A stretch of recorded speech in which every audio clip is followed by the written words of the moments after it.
दोस्तों नमस्कार, शाम की चाय के साथ 10 इम्पॉर्टेंट करंट अफेयर सेशन में आपका स्वागत है। आज दिनांक है 1 फरवरी 2021। तो चलिए आज के जितने भी इम्पॉर्टेंट करंट अफेयर्स हैं उन्हें हम वन बाय वन देख लेते हैं।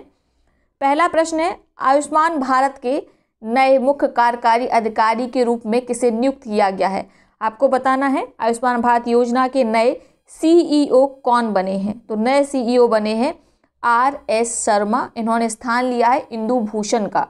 मोस्ट इंपॉर्टेंट, इसको याद रखिएगा, ठीक है। आप जानते हैं आयुष्मान भारत योजना की घोषणा 2018 के बजट सत्र में तत्कालीन वित्त मंत्री अरुण जेटली के द्वारा की गई थी और इसे पूरे देश में लागू किया गया था 1 अप्रैल 2018 को। ये डेट्स याद रखिएगा, ये पूछी जा सकती है, ठीक है। स्टेटमेंट देकर प्रश्न आ जाता है और आपको ईयर्स वगैरह याद नहीं रहते हैं, तो ऐसे ही याद होंगे जब उनको कई बार पढ़ा जाएगा। इसको प्रधानमंत्री नरेंद्र मोदी ने पायलट तौर पर शुरू किया था 14 अप्रैल 2018 को। कहाँ पर? बीजापुर में। बीजापुर कहाँ के? छत्तीसगढ़, ठीक है। छत्तीसगढ़ के बीजापुर में 14 अप्रैल को माननीय प्रधानमंत्री मोदी जी ने इसको शुरू किया था। 14 अप्रैल को क्या होता है? भीमराव अंबेडकर जी की जयंती होती। 14 अप्रैल 2018 को छत्तीसगढ़ के बीजापुर में इसको शुरू किया गया था। इसके अंतर्गत आप जानते हैं प्रत्येक परिवार को 5 लाख रुपए तक का कैशलेस स्वास्थ्य बीमा दिया जाना है, ठीक है। अगला प्रश्न देखते हैं। अगला प्रश्न देखने से पहले आपको बता दें, अगर आपने अभी तक टेलीग्राम चैनल को ज्वाइन नहीं किया है तो लिंक डिस्क्रिप्शन बॉक्स में दिया हुआ है, आप उसको ज्वाइन कर लें। उसमें डेली बेसिस पर GS की और करंट की क्विज कराई जाती है। अगला प्रश्न है, किस देश की सेना ने तख्ता पलटकर 1 साल के लिए देश में इमरजेंसी घोषित कर दी है। आपको बताना है हाल ही में कहाँ पर मिलिट्री कूप हुआ है। मिलिट्री कूप कहाँ हुआ है आपको बताना है, कू अर्थात तख्ता पलट। तो यह हुआ है म्यांमार में। म्यांमार की जो सेना थी उसने जो यहाँ की सुप्रीम लीडर थी आंग सान सू, उनको पद से हटा दिया और इनको गिरफ्तार कर लिया, जेल में डाल दिया है। और यहाँ पर फिलहाल 1 वर्ष के लिए इमरजेंसी है। सेना ने कहा है कि यहाँ पर निष्पक्ष चुनाव कराए जाएंगे और जो भी उसमें विजेता रहेगा, जो भी विजयी होगा, उसको सत्ता हस्तांतरित कर दी जाएगी। पिछले वर्ष नवंबर में यानी 2020 नवंबर में यहाँ पर इलेक्शन हुए थे जिसमें आंग सान सू की जो पार्टी थी वो भारी मतों से विजय हुई थी। अच्छा, म्यांमार में यहाँ की सेना भी इलेक्शन में कंटेस्ट करती है और सेना को काफ़ी कम सीटें मिली थी। इसी कारण या तो सेना इसी कारण खिसिया गई और उसने यहाँ पे तख्ता पलट कर दिया।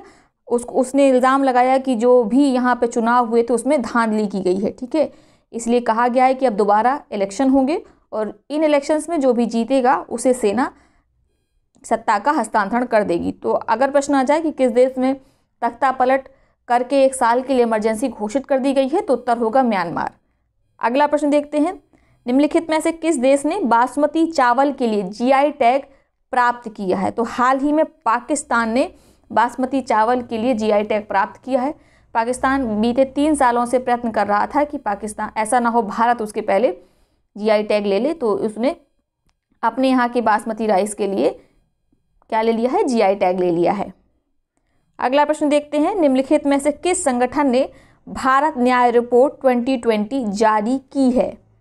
आपको बताना है इंडिया जस्टिस रिपोर्ट भारत न्याय रिपोर्ट 2020 किसके द्वारा जारी की गई है? यह जारी की गई है टाटा ट्रस्ट के द्वारा, ठीक है।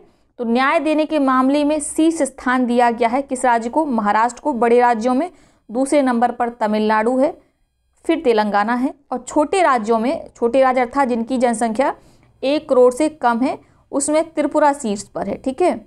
और बड़े राज्यों में जैसा मैंने आपको बताया महाराष्ट्र शीर्ष पर है और सबसे खराब स्थिति उत्तर प्रदेश की है। यहाँ पर क्राइम रेट भी ज़्यादा है और न्याय देने में भी यह पीछे है। यहाँ पर आप जानते हैं एक बार आप कोर्ट पहुँच जाइए तो समझ लीजिए कि वो 10 साल के लिए आपका मामला लटक गया।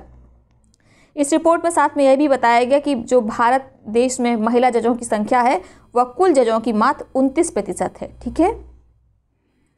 अगला प्रश्न देखते हैं, देश के किस राज्य में एक जेंडर पार्क खोला जाएगा। मोस्ट इंपॉर्टेंट है, इसको याद रखना है। यह अपनी तरह का भारत का पहला ऐसा पार्क है, ठीक है, इसीलिए ज़्यादा इंपॉर्टेंट हो जाता है। यह कहाँ खोला जाएगा? केरल में। अगर पूछ ली जाए केरल के किस जिले में, तो आपको याद रखना है कोझीकोड में, ठीक है। इसके साथ ही आपको एक और बात बता दें, सुबह 9 बजे GS टेस्ट सीरीज़ आएगी और वो GS टेस्ट सीरीज़ आप रेगुलर उसको फॉलो करिएगा, उसमें अच्छे क्वेश्चंस लेके आएंगे। हम कल हिस्ट्री से स्टार्ट करेंगे और जैसे ही समय बीतेगा सारे सब्जेक्ट उसमें कवर हो जाएंगे। आपकी जो भी आगामी परीक्षा हो, चाहे वो हाई कोर्ट का RO हो या उत्तर प्रदेश सचिवालय का RO हो या PCS का आपका एग्जाम हो, उसके लिए काफ़ी रिलेवेंट रहेगी। और हाई कोर्ट की काफ़ी सारी वैकेंसीज आ रही हैं, लगभग 450 प्लस वैकेंसी आएंगी, ठीक है। और आप जानते हैं इसमें ARO के लिए केवल क्या योग्यता मांगी जाती है, CCC। तो लगभग सभी लोग एलिजिबल होते हैं, इसलिए पढ़ाई बहुत अच्छी करने की आवश्यकता है। आप सुबह का जो GS टेस्ट रहेगा उसको ज़रूर फॉलो करिए, और शाम का तो आप करंट अफेयर फॉलो कर ही रहे हैं। इससे आपको अपनी जो पढ़ाई है उसके स्तर में आपको दिखेगा कि इजाफा हुआ है, ठीक है। और आप टेलीग्राम चैनल ज्वाइन कर लीजिए। अगला प्रश्न देखते हैं, लोअर अरुण जल विद्युत परियोजना दुनिया में कहाँ स्थित है, या कहाँ पर स्थित है आपको बताना है। तो यह कहाँ स्थित है, नेपाल में स्थित है। इसका जो बनाने का ठेका था आप कह सकते हैं, वह मिला था भारत की एक निगम को। किसको, सतलुज जल विद्युत निगम को, ठीक है। सतलुज जल विद्युत निगम को इसको ठेका मिला था लोअर अरुण जल विद्युत परियोजना को। इसकी क्षमता है 679 मेगावाट। और हाल ही में जो नेपाल गवर्नमेंट है उसने यह निर्णय लिया है कि इस प्रोजेक्ट, क्योंकि अब ये प्रोजेक्ट कंप्लीट हो चुका है, तो इस प्रोजेक्ट के लिए सतलुज जल विद्युत निगम को अवार्ड किया जाए, यानी इसको सम्मानित किया जाए। तो यह अभी 2-3 दिन पहले ही वहाँ के जो KP शर्मा ओली उन्होंने कहा कि वह सतलुज जल विद्युत निगम को अवार्ड देना चाहते हैं, ठीक है। इसी कारण ये लोअर अरुण जल विद्युत परियोजना चर्चा में है। आपको याद रखना है कहाँ है, नेपाल में है। अगला प्रश्न है, Asia Pacific personalised health index में भारत की रैंक क्या है। आपको बताना है एशिया प्रशांत व्यक्तिगत स्वास्थ्य सूचकांक में भारत की रैंक क्या है। यह जो इंडेक्स है जारी किसके द्वारा किया जाता है, इकोनॉमिस्ट इंटेलिजेंस यूनिट के द्वारा, ठीक है।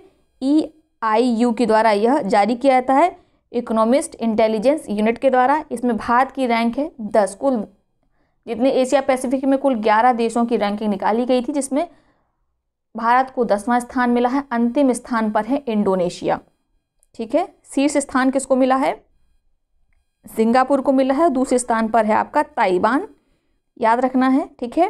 भारत लगभग अंतिम पायदान पर है, इससे एक ही देश पीछे है, इंडोनेशिया। अगला प्रश्न है, मुंबई अहमदाबाद बुलेट ट्रेन परियोजना के लिए किस कंपनी ने अनुबंध किया है। आपको बताना है मुंबई अहमदाबाद बुलेट ट्रेन के लिए जो ये परियोजना है, इसके लिए किसके साथ अनुबंध किया गया है भारत सरकार के द्वारा। तो ये किया गया है L&T के द्वारा, लार्सन एंड टूब्रो के द्वारा। मोस्ट इंपॉर्टेंट, इसको याद रखना है, ठीक है। बुलेट ट्रेन कहाँ से कहाँ तक चलेगी, मुंबई अहमदाबाद के बीच में। अगला प्रश्न है, इस साल कितने बच्चों को प्रधानमंत्री राष्ट्रीय बाल पुरस्कार से सम्मानित किया गया। तो 26 जनवरी को ही 32 बच्चों को प्रधानमंत्री राष्ट्रीय बाल पुरस्कार से प्रधानमंत्री नरेंद्र मोदी जी के द्वारा सम्मानित किया गया। इसको याद रखिएगा, मोस्ट इंपॉर्टेंट है। अब देख लेते हैं आज के प्रश्न जिनका जवाब आपको कमेंट बॉक्स में देना है। जो सबसे पहले सही सटीक जवाब देगा उसके कमेंट को पिन किया जाएगा और उसका नाम अगले वीडियो में लिया जाएगा। जो पिछले प्रश्न थे उनका सबसे पहले सही जवाब मनोज कुमार जी ने दिया था। पहला प्रश्न है, अमृत महोत्सव जिसे हाल ही में खबरों में देखा गया था, किस समारोह का उत्सव है। आपके विकल्प हैं, भारत की आज़ादी का 75वां वर्ष, गांधी जी की पुण्यतिथि, स्वच्छ भारत मिशन, या इनमें से कोई नहीं। दूसरा प्रश्न है, किस नदी के अंदर रणनीतिक स्ट्रेटेजिक सुरंग बनाए जाने की मंजूरी सरकार ने प्रदान की है। आपके विकल्प हैं, ब्रह्मपुत्र, दिहांग नदी, दिवांग नदी, या बराक नदी। अंतिम प्रश्न है, ऊकला द्वारा जारी ग्लोबल इंटरनेट स्पीड इंडेक्स 2020 में भारत मोबाइल इंटरनेट स्पीड में कौन से स्थान पर है। आपको बताना है इंटरनेट स्पीड टेस्ट इंडेक्स में भारत का कौन सा स्थान है, आपको बताना है, ठीक है। आपके विकल्प हैं 120, 129, 169, 123। अब देख लेते हैं पिछले प्रश्न जिनका जवाब सबसे पहले मनोज कुमार जी ने दिया था।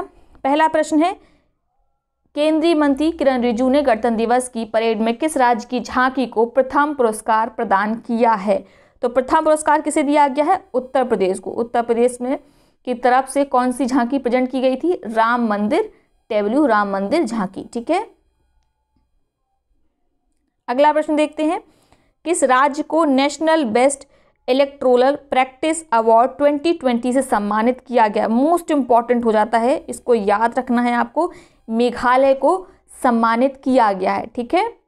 National best electoral practices award 2020 से। अंतिम प्रश्न है, भ्रष्टाचार धारणा सूचकांक करप्शन परसेप्शन इंडेक्स 2020 में भारत का कौन सा स्थान है? आप जानते हैं करप्शन परसेप्शन इंडेक्स जारी किसके द्वारा किया जाता है? ट्रांसपेरेंसी इंटरनेशनल के द्वारा।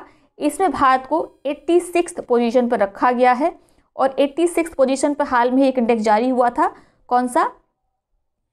कोरोना वायरस रिस्पॉन्स इंडेक्स, उसमें भी भारत को 86 स्थान मिला है। ठीक है, तो ये है आज का वीडियो। आई होप वीडियो आपको पसंद आया होगा। वीडियो को लाइक करें, साथ ही अपने मित्र और सहपाठियों के साथ इसे शेयर करना बिल्कुल ना भूलें। बहुत बहुत धन्यवाद।